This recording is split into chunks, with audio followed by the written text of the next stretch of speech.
Ohio's opioid crisis leaves thousands dead.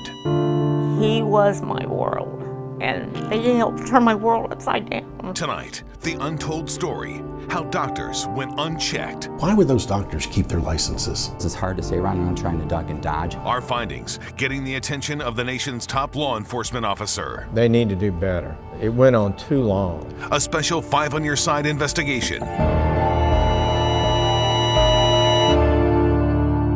Prescription for Failure starts now.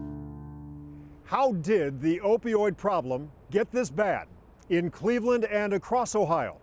Tonight we're taking you back to the origin of the epidemic and key failures that allowed pill mills to flourish. Let's take a look at the big picture. There are lots of factors that caused Ohio's pill problem. Doctors prescribing with reckless abandon, Big Pharma saying its pills were not addictive, and the medical community looking for a way to help patients deal with pain. Tonight, in a first-of-its-kind investigation, we are honing in on the role regulators played. It turns out the people who were supposed to protect us allowed opioids to spread. 5 on Your Side Chief Investigator Ron Regan found pill mill doctors, despite serious disciplinary records, continued to stay in business. The pills went from doctors' offices here to the streets and back alleys. Most of us would never keep our jobs if engaged in the type of behavior we uncovered. But we found doctors across Ohio who kept theirs. It was a prescription for failure. Yes. No. Yes. No. No. Yes. No.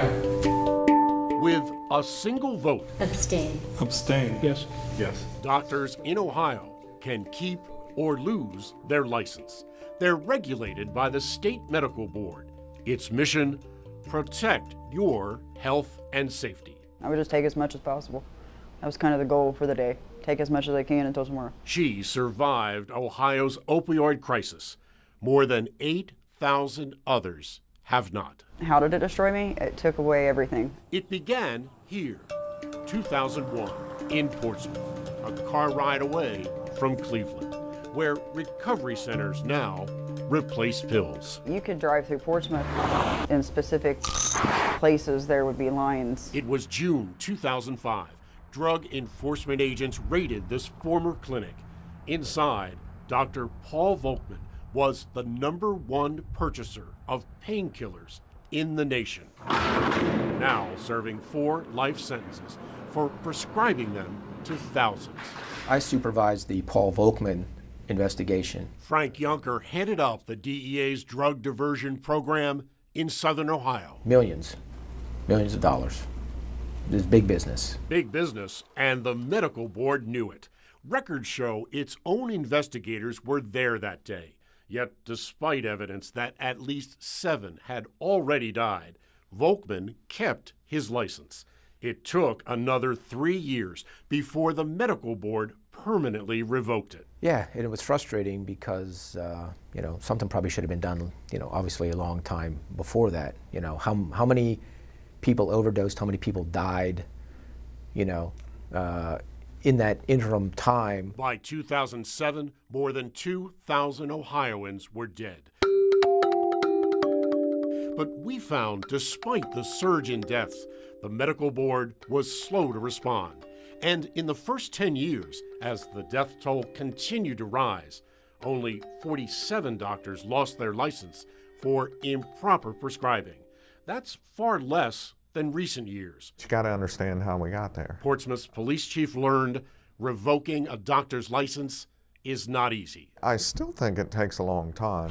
Meanwhile, pill mill operators grew even more bold. I don't know how they got away with it. I really don't. Setting up shop in the shadow of the medical board's Columbus headquarters. He was my world, and they helped turn my world upside down. And it's here where Jenny Dunn's 29-year-old son went every month for painkillers. Oh, I'm heartbroken. Because I was afraid that I was going to lose him. John Dunn Jr. died from an unintentional overdose in 2009. But we found his doctor was also well known to the medical board, a board that found Dr. Terry Dragish was a cocaine addict the year before Dunn died. If somebody would have acted before they did, if somebody would have done something, my son would still be here. 2 years later, Dragish pleaded guilty to felony drug possession. Still, the board never revoked his license. There's no words. There's no words. I mean, they're supposed to help save lives, you know, not help take lives. Instead, federal prosecutors say Dragish was able to spend 8 full years seeing 50 to 100 patients every day at this now closed pill mill, and continued for years, only to voluntarily surrender his license in 2013, just before he was indicted. And even more alarming, we found still another doctor, once disciplined for being opioid dependent and presenting immediate and serious harm for the public, worked at the very same pill mill, right under the nose of the medical board. I do. I think that they turn a blind eye. I don't think that they act quick enough. They're just too readily out there, the doctors. Look, he had so many issues dating all the way back to 2008. We reviewed 36 others charged with operating some of Ohio's largest pill mills. That's a number of years before anything really happened. Nearly 1/3 continued to practice for years. A lot of probation. Despite serious disciplinary histories. Would you say that medical boards were more proactive or reactive? I would say it's been my general impression from wherever I've been that medical boards are pretty much always reactive as being proactive. Why do you think that is? I don't know. If I had the answer to that, I think there'd be, you know, a lot more physicians would be held accountable early on. Hello. Hi, Dr. Jobalia. Hi, how are you, sir? Like Dr. Neil Jobalia, who's now facing criminal charges. Did the system allow this doctor to continue to practice and treat patients like your mother for years? Yeah, they did. This indictment alleges Jobalia prescribed Jonna Morgan 560 painkillers in just 3 months before she died in 2015. Like, there's not a day goes by that I don't wish my mom was here. But we found Jobalia first appeared on the medical board's radar in 2008 for violating minimum standards of care. I was shocked. I was shocked to hear that there was past disciplinary action. That's 7 full years before his mother died.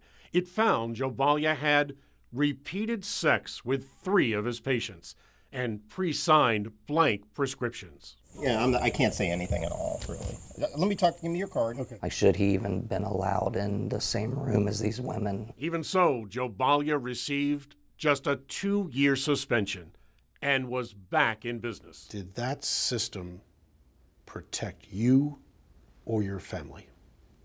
No. Why? I do not. From what I just read in that paper right there, I don't feel that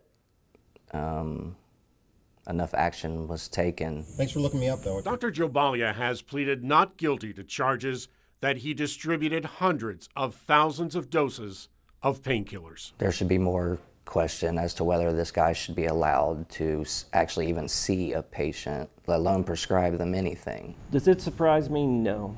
Not at all. Mike Staples, what was most frustrating is consistency. Is a former medical board investigator. Dr. A may have done this, this, and this, and Dr. B done this, this, and this. You send them both to the board, and there was no consistency. Dr. A may get a reprimand. Dr. B may not have their license revoked. And says the board can even ignore recommendations to revoke licenses. The hearing officer could recommend a license revocation, let's just say, and send that to the board. The board then votes on that, and they say, no, we think it should be a reprimand. Did you see that? Sure, saw that. Here in Cuyahoga County, at least 282 have died from prescription opioids in the last 3 years alone. The medical board really, in the criminal context, is not that. It's not in the forefront. James Gutierrez is a veteran county prosecutor who sent pill mill docs to prison. If you're a doctor and the medical board shows up, you shouldn't be that worried because it's an administrative thing. But if the pharmacy board shows up, then you got issues. Forget about your license. Now you're thinking about having to go to prison. Now, years after the crisis began, that's beginning to change. In the last 7 years, the number of doctors who lost their license for improper prescribing has now more than doubled. So why was the state board, whose mission is to protect you, so slow to act in the early years, as hundreds of Ohioans continue to die year after year? It's hard to say right now, I'm trying to duck and dodge. I can only tell you when I got on the board, we were definitely more attuned to the issues, not just in prescribing, but sexual boundaries issues, and we go down the line. Robert Giacalone is president of the Ohio Medical Board. Was that a failure of the board at that time? You know, Ron, I can't talk about that because I've only been on the board 5 years. Why would those doctors keep their licenses? Again, Ron, you're asking me a question I can't answer. If that was an individual today, he would not have his license. But it allowed these doctors to stay in business. Absolutely. Unfortunately, it did. That's now changing as new board members took over. But is it enough? More on that coming up.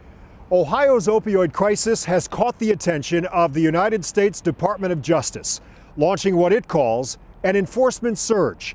Next, we sit down for an exclusive interview with the nation's top cop, Attorney General Jeff Sessions. Pill mills created even more addictions, including heroin and fentanyl, claiming the lives of 70,000 Americans last year. Now, stepping down through the data, 5,000 of those deaths were right here in Ohio, the third highest rate in the country. Attorney General Jeff Sessions has a strong reaction to our findings. 5 on your side, Chief Investigator Ron Regan traveled to Washington, where the Justice Department just launched an opioid initiative, and it's there where Ron sat down with Sessions in his private conference room for an exclusive interview. Attorney General Sessions, thank you. Your schedule is very hectic. Interviews like this are rare. Why this one?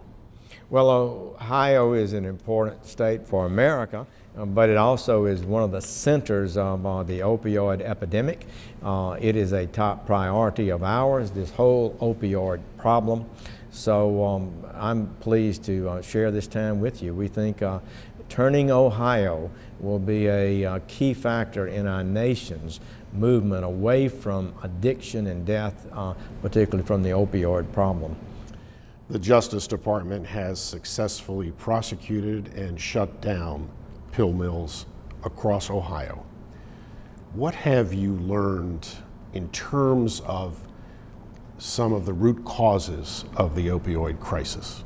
Well, there's no doubt about it that Ohio was one of the first states. Some say it spread out of Kentucky, and doctors that had problems in their profession, weak doctors, realized they could make fortunes prescribing these drugs, and that people would line up sometimes out into the streets to get them. And it was a very, very bad trend that occurred. A lot of that did happen in Ohio, but other states too. And at one point, I think Ohio was #1 in deaths in the country per capita. But there was a real problem with physicians. We've convicted now, since I became Attorney General, some 250 doctors, or charged them under charges.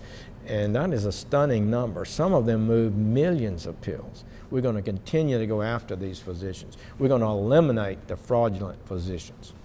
Well, looking at physicians, one thing that jumped out to us was that we found many of them had significant disciplinary histories, including cocaine convictions, drug convictions.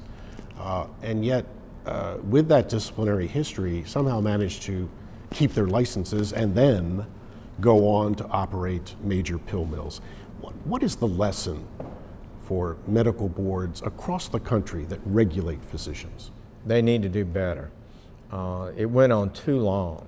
For physicians to prescribe this extraordinarily high number of pills and nobody know about it is hard to believe. So yes, I do think medical boards and professional groups need to be more aggressive. I think in many cases, they failed to pick up on information that should have been available. So I think that will be a big factor in our progress. Attorney General Sessions, thank you very much for your time. Thank you. Pleasure to be with you. Sessions says he's authorized 2 special prosecutors specifically for Ohio to prosecute pill mills and doctors. Next, how other states investigate their doctors suspected of overprescribing. We continue our special 5 on Your Side investigation, Prescription for Failure, and it's prescription opioids, just pills alone, that have claimed the lives of more than 8,000 people across the state since the crisis began. As Ohio wages its own fight, others are taking a very different approach. And Ron, you've also found a potential conflict of interest. In a moment, we'll show you what another state, also hard hit by opioids, is doing. But first, let's say it's your job to help shut down pill mills, while at the same time, you own stock in the drug companies that make painkillers.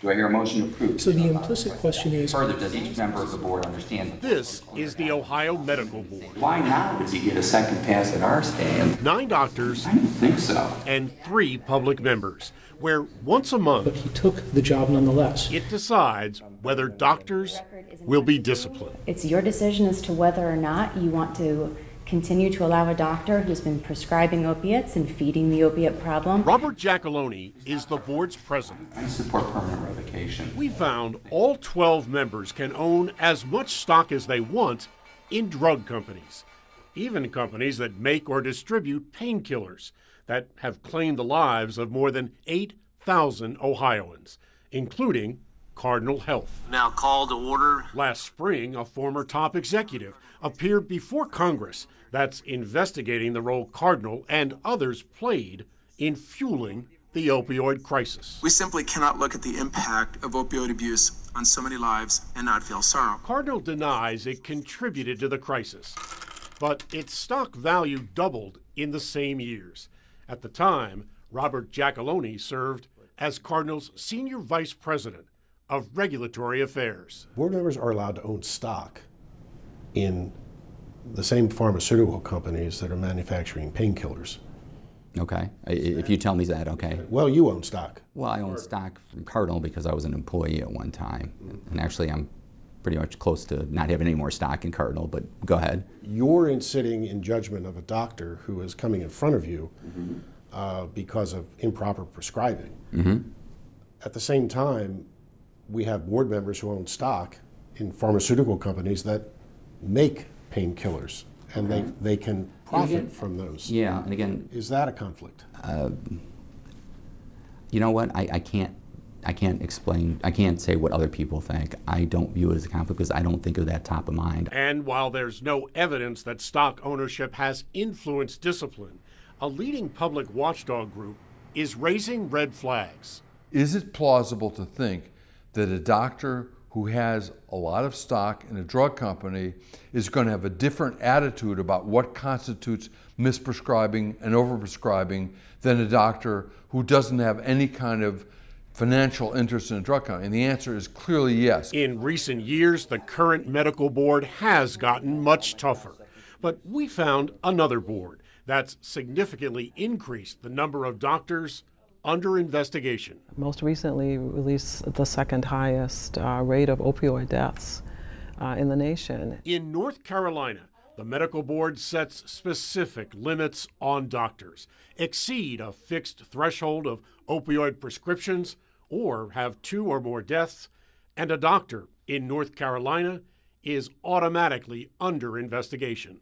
It's data from North Carolina's prescription drug database that contains records of every patient's prescription history. So we have a system in place that allows us to proactively identify those who might be prescribing inappropriately high volume, high doses, and associated opioid toxic deaths. So great, they're looking at their numbers, but so what? What are their physicians, the frontline people, doing to make sure that, you know, look, you can get catch up all day. You have to get on the front end. And the front end in Ohio is the very same database, called ORS, operated not by the medical board, but the pharmacy board.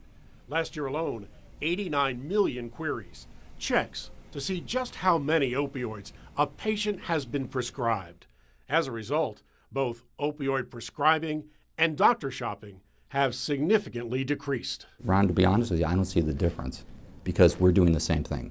We're looking at the ORS data with the Board of Pharmacy. But there's no threshold, though, that automatically triggers. Nothing comes to you automatically. Well, no. But there's no specific number of pills or specific number of deaths that automatically put a doctor at the center of a medical board investigation. Obviously, if we learn of it, a death, an arrest, an indictment, that's the trigger point. Is there a pharmacy board in North Carolina with its own investigators? Yes, there is.